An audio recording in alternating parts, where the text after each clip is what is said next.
Ini motor apa lah? Ni motor you lah. You tak nampak lagi lah. Saja mau bergalak punya. Yalah. Sebab saya sudah beli mah. You sudah beli lah? Confirm lah. You beli pakai apa? Pakai niat lah? Tak, pakai bluetooth punya. Pakai bluetooth punya. Pakai bluetooth punya. Ini apa motor warna hitam? Ini kita panggil lah Honda X ADV ya. Oh, ini Honda. Honda lah. Oh, itu ada satu serupa sebiji punya. Apa yang serupa sebiji punya? Oh, tapi ini Honda Honda bukan China punya. Bukan China, ini ori punya. Itu kopi punya. Itu latte bukan kopi. Bukan matcha. Ini berapa cc punya? Ini 750cc punya. Oh, ini banyak besar. Banyak besar punya, tapi motor banyak kecil punya. Motor besar kecil, apa kecil punya? Apa owner kecil lah. Oh, ini bawa, ini best pergi bawa gimana ya? Ni you best naik genting lah. Naik genting lah? Sebab saya nampak banyak orang naik highway lah pakai ini lah. Naik highway buat apa? Tak cukup naik punya, naik genting lah. Itu naik fly high. Oh, ini layan boleh sedar lah. Iyalah. Layan tu. Ini kalau bawa awet boleh lah? Boleh. You mau berapa awet? 3, 4, 5, 6. Oh, banyak besar lah. Ini awet.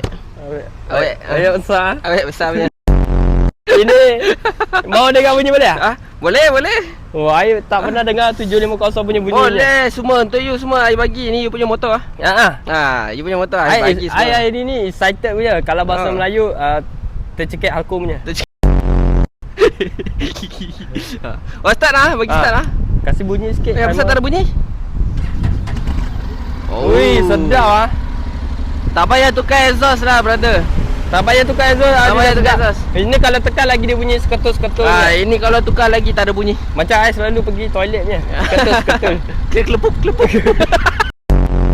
Tahu-tahu merecik. Kasih meletup sekali. Kasih meletup. Ui, banyak sedap lah. Banyak sedap lah. Ini apa, skuter lah? Ini hybrid. Hybrid? Hybrid. Walau, you mau skuter boleh, you mau manual boleh. Ini Cina mana ini? Ini auto lah? Auto lah. Ui, auto lah. Banyak syok lah. I suka auto punya. Auto. Kalau manual sudah tua punya lah. Ini auto punya. Lagi ada kaki lagi tambah. You ada 8 kaki boleh naik. I perasan satu benda lah. Apa? Ada benda besar punya.